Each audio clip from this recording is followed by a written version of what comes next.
The heavy titanium sulfide alloy of the primary containment door didn't just bend. It shrieked, the metal groaning as Mateo Silva's bare, dirt-stained fingers dug into the seam. He wasn't using a lever. He was using the security captain's severed prosthetic arm to pry the seal. Inside the glass, Sophia's fever was spiking. Mateo didn't look at us. He just pulled. I'm telling you this as a warning. There are forces in the human genome that should never be agitated. Stay quiet and listen to what happened when we tried. 40 minutes ago, the most dangerous thing in Biome 4 was a malfunctioning climate vent. Mateo had been sitting in the observation lounge, staring at a half-eaten protein bar on a sterile tray. Overseer Kale had been insistent. The Crytek Venom required a baseline mammalian subject with high neuroplasticity, and the human child, Sophia, was the only viable candidate in the sector. I watched through the reinforced polymer as the automated needle hissed. A single golden drop of grade A neurotoxin entered her bloodstream. We expected immediate respiratory failure. We expected a clinical cessation of life. What we hadn't accounted for was the unique architecture of the human immune response. In high-stress scenarios, a human's adrenal glands don't just flood the system. They initiate a hysterical strength loop. This isn't magic. It's a biomechanical override where the brain ceases to limit muscle output to 30%, allowing for nearly 100% fiber recruitment. It usually tears the person's own tendons. But in Mateo Silva, it seemed to find a different channel. The data readout flickered. In 42 seconds, Sophia's white blood cells hadn't just attacked the venom. They had restructured to neutralize it. Her fever wasn't a sign of dying. It was the sound of an engine turning over, which meant the containment math was a lie. Mateo stood up. He didn't scream. He didn't plead. My scales began to shed in a frantic, dry rasp against my seat.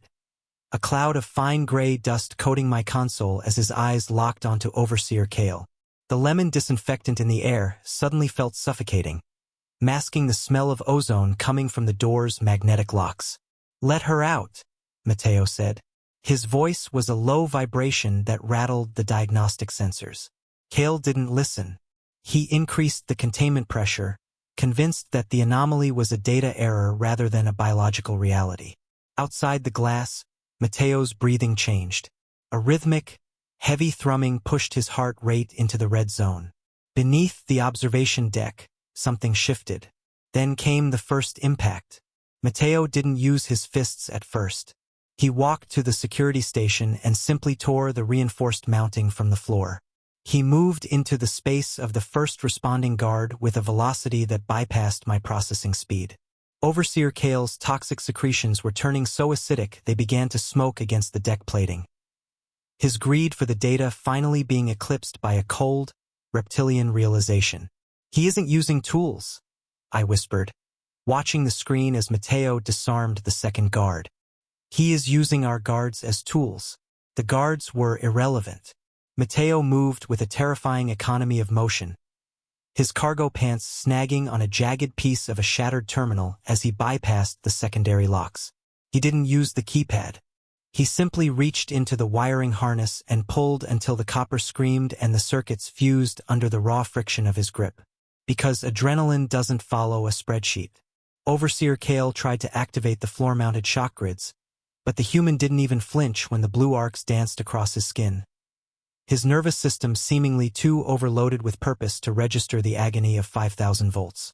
The sheer impossibility of his progress was written in the wreckage of the corridor, where reinforced bulkheads had been buckled by the impact of Crytek bodies used as battering rams, and the very air seemed to vibrate with the percussive force of a father who had discarded every evolutionary restraint in favor of a singular, violent focus.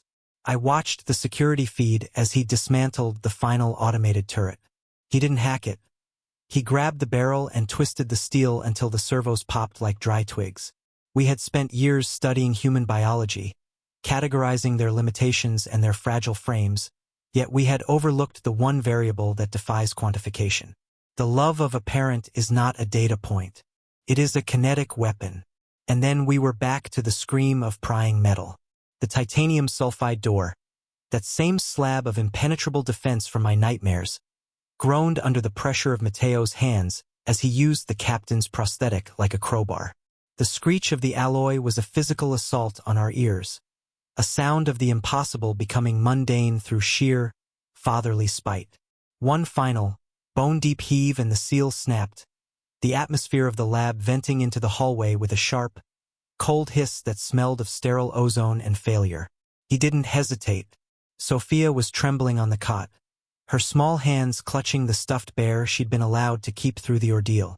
Matteo didn't check the monitors or ask the medical AI for a status report on the venom that had supposedly been his daughter's death sentence. He simply scooped her up, his dirt-stained cargo pants brushing against the edge of the cot as he buried his blood-streaked face in her hair. Cale stood in the corner, his primary hearts failing in their rhythm as he watched the subject hug her father with a strength that suggested the child's biology had learned more from the venom than we had. The father looked at us one last time, his eyes no longer burning with the white-hot rage of the hallway, but with a cold, terrifying clarity. "You have 11 minutes left to run," Matteo whispered, his voice cracking only once as he felt the girl's heart beating against his own. Later, in the dimly lit transit hub, Sophia slept with her head against his chest. The stuffed bear lay in her lap, its once pristine fur now stained with a dark, copper-smelling smudge of Krytek blood where Matteo had gripped it. He didn't look like a monster anymore.